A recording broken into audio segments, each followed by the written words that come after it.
is Nick Faraclas. I'm a professor at the University of Puerto Rico in the Rio Piedras campus. I work there at the university, but also work around the Caribbean. Here in Curacao, also in Aruba, in Haiti, in Honduras, and many other countries in the Caribbean region on the teaching of children in their own languages. It's a big problem in the Caribbean because there are many children who go to school, but they're taught in a language that's not their own. Their first language of reading and writing is not their own. So I work with communities around the Caribbean on this particular issue. And before I got here to the Caribbean, I was in the South Pacific in Papua New Guinea for 15 years. Before that, I worked in West Africa for 5 years, in Nigeria and in a few countries around Nigeria, and I've also worked in Europe on these issues and in Latin America as well. What is the importance of a language? Language is the basis of many things. It's the basis of your culture. It's also the basis of your identity. So it's not just the words, it's also your personality. It's how you identify. It's who you think you are. This is all bound up with language. So it's very, very important that children have a chance in school to learn in their own language. If they learn in their own language, then they have confidence and a belief in their own identity and their own culture. But if children are forced to learn in another language and learn about other cultures than their own first, then they develop more of a negative attitude towards their language, a negative attitude towards their culture. This affects their identity. It makes them less confident as learners, less confident as people who can actually perform in a competent way in a very competitive marketplace. So language is really the basis for everything in education. If you start education in a language that's familiar to the students, like Papiamento here in Curacao, then you're really giving the students a foundation for succeeding for all of the rest of their academic careers. But unfortunately, if students are being taught in a language that's not their own, that they're not competent in when they get to school, then there's a big problem because they're not going to have the foundation that they need for academic success, to do well in school and to really participate in the competitive globalized workforce in the future. How do you experience Papiamento as a language? Papiamento is a wonderful language. Bos dushi Papiamento. I'm learning it, mitasinya Papiamento, tiki-tiki, but I still have a way to go before I can do an interview like this in Papiamento.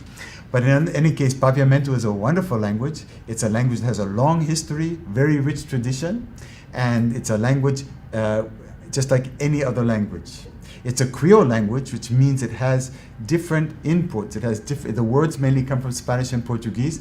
The grammar mainly comes from West Africa. So this is something very special about Curacao. Curacao has many different traditions coming together, many different cultures coming together, many different languages coming together. And this is a real strength of Curacao. It's a plurilingual, pluricultural, and pluri-identified country. And unfortunately, though, in the schools right now, people are not taking advantage of that advantage that you have. You have a great resource here of children who come to school speaking Papiamento, but also with a good competence, a fairly good competence in English and a fairly good competence in Spanish. There are very few places in the world where you have children coming to school with a competence in 3 different languages. So basically, what you could be doing here in Curacao is using those competences that your children have in Papiamento and English and Spanish to produce a workforce that's going to be the kind of pluricultural workforce, multicultural, multilingual workforce that we're going to need in the 21st century. Why are people from Curacao unique regarding languages? Yes, well, it's just this, that you can see people in Curacao at one moment speaking Papiamento, another moment speaking English, another moment speaking in Spanish, another moment speaking in Dutch. This means that people in Curacao are equipped to deal with the different types of players that are going to be playing in a globalized economy and a globalized world. Okay, so actually in Curacao, I see a great potential that you have something that very few other countries have. You have a country where people have this ability to function in many different languages, many different cultures. And so what we are trying to do in our work in the ABC Islands, that is in Curacao, Aruba, and Bonaire, we're trying to build on that foundation that you have in this ability to communicate in different languages and to function in different cultures, and do that in such a way in our schools, in your schools, to make sure that your students are using those abilities to the maximum so that they become good cultural and linguistic negotiators in the future, and can get the kind of good jobs that those kinds of competencies will give them. Could you share, please, other experiences with other countries? Yes, okay. Actually, you here in Curacao and the other ABC Islands, that is Aruba and Bonaire, you're very far ahead of other countries. You may not think you are, but you are. You already have Papiamento as an official language, which is very, very good. You already have a policy, a language policy. You already have an orthography. You have an educational policy. You already have training for teachers all the way up to the BA and then to the masters. So right now, I'm working at doing some support work at UNA for their master's program in Papiamento, Spanish, English, and Dutch. So basically, in terms of Papiamento, in terms of Curacao, you've come a long way. You have teacher training, you have materials, you have groups like the Fundación para Planificación de Idioma that are producing so many materials, other groups as well producing materials, and you have awareness. The public in Curacao is very much more accepting and very much more proactive about Papiamento than in other countries, although maybe not as much as they need to be. There's still work to be done there, but still you've come a long way, and you should all congratulate yourselves for what you've done so far, and you should be using that as a foundation to take it even further. How do you experience the development of languages in their surroundings? Yes, okay. Children learn to read and write only once in their lifetime. Children should be taught to read and write in the language that they know best. Okay, this means that children in Curacao should be learning to read and write in Papiamento first before they learn to read and write in any other language. Okay, and this is not making the children turn in on themselves, it's actually helping the children to open themselves out to the rest of the world. Because if you learn to read in Papiamento first, you learn to write in Papiamento first, then you become strong in your own language. You become strong in your own culture. If you're strong in your own language, if you're strong in your own culture, then you have the confidence to go on to learn other languages, like English, like Spanish, like Dutch. So what we have found is that students who come to school and they're forced to learn Dutch first, and they're forced to learn to read and write in Dutch first of all, they can't catch up with the Dutch. A few can, but most cannot, because it's not their language, okay? So many start to fail, and once you start failing in school, it's very hard to catch up again. So most of the students in Curacao are not being given the chance they need because they're being taught in a language that's not their own. That's the problem at the level of their thinking and their cognitive skills. But there's another problem. There's a problem in their feelings. Because if you're forced to learn to read and write and to go to school and your subjects in school to learn them in another language, then chances are that language is going to become one that you don't like. It's going to be a language that you have negative feelings towards. We don't want the students to hate Dutch. We want the students to love Dutch. But by forcing the students to learn all their subjects in Dutch from the beginning and to learn reading and writing in Dutch from the beginning gives them a negative attitude towards Dutch. So many Curaçaoan students don't see Dutch as a nice language, as a language that they experience positively. They see Dutch as a language that they experience negatively. Now, what we have found is, for example, in Aruba, we're working in a project called the Proyecto Escolar Multilingual. In that project, the students start in Papiamento. Papiamento is the language that they learn in the Kleuterschool and in the first few years of the primary school. And they learn to read and write in Papiamento first. So by the time they've got to the first year of the primary school, they're reading and writing in Papiamento. They feel good about Papiamento. They feel good about their own culture. They feel good about their own people. They feel good about themselves. They've got that confidence.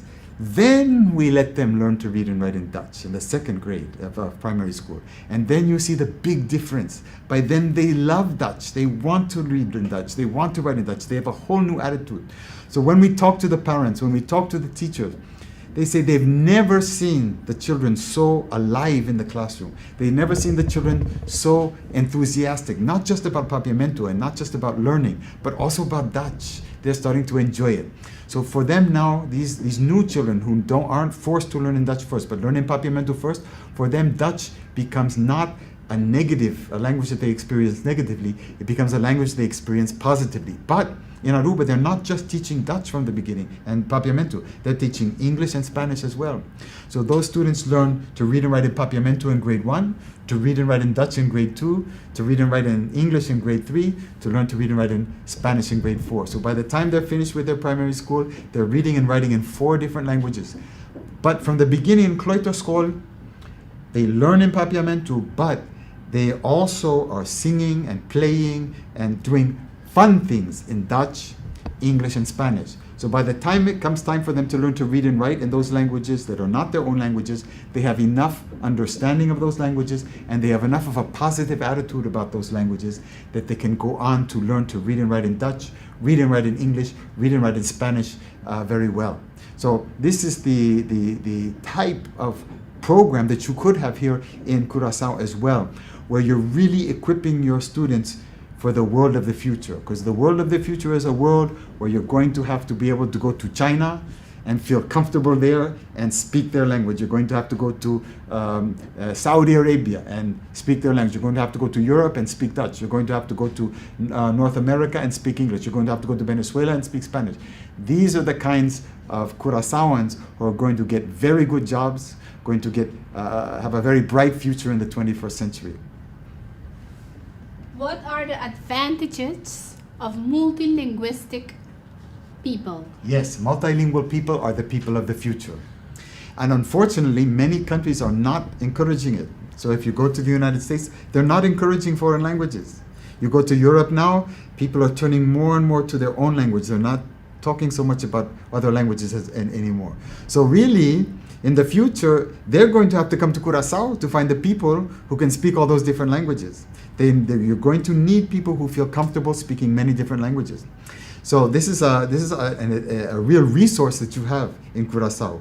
You have one of the key resources you have in Curacao is the fact that your people are exposed to English, Spanish, and Papiamento from very young, and Dutch as well. So this gives them a basis for becoming the kind of multilingual people, the kind of multicultural and multi-identified equipped people that you're going to need in the future. I've just come from St. Croix. St. Croix was the island where there was the biggest petrol refinery for oil, for gas, in the Caribbean. They've just shut down their refinery. Refineries are being shut down. This refinery in Curacao, I hope it will be here for the future, children. But if it's not here, what are they going to do? How are they going to get good paying jobs? It's not going to be in a hotel making a bed. It's not going to be in a supermarket. It's going to have to be in a job where there's going to be an international demand for them. And internationally, there's a big demand for people who can function competently, not just in one language, but 2 or 3 or 4 languages. These are the people they're going to be looking for in the future. These are the people, these are the kind of competences.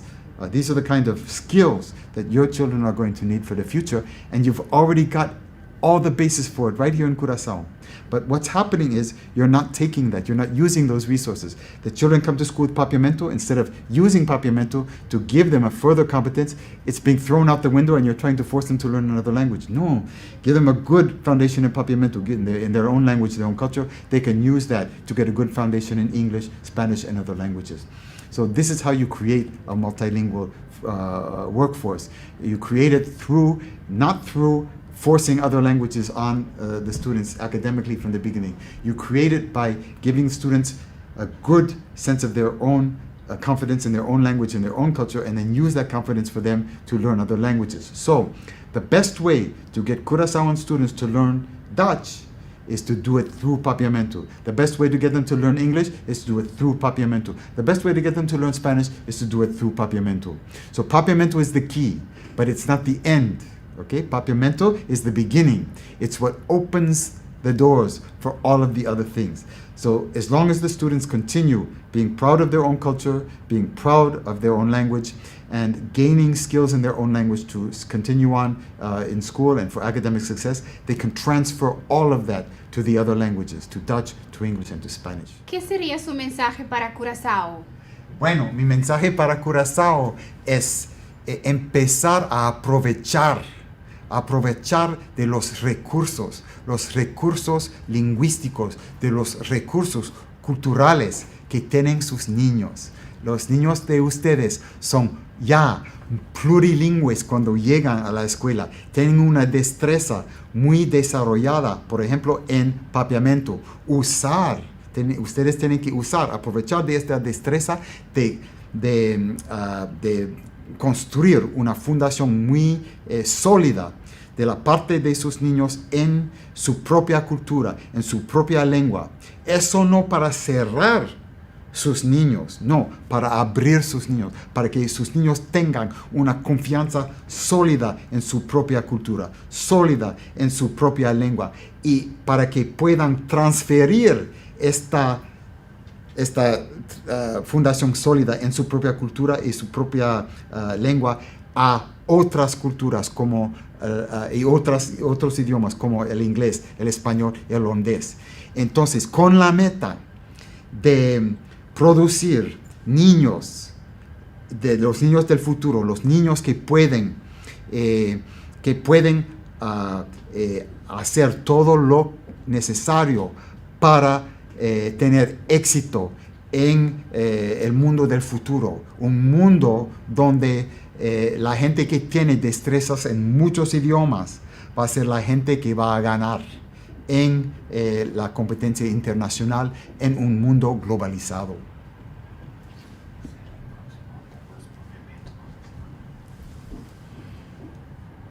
Our next interview will be with you in Papiamento.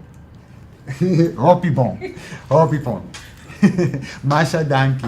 Te adoro.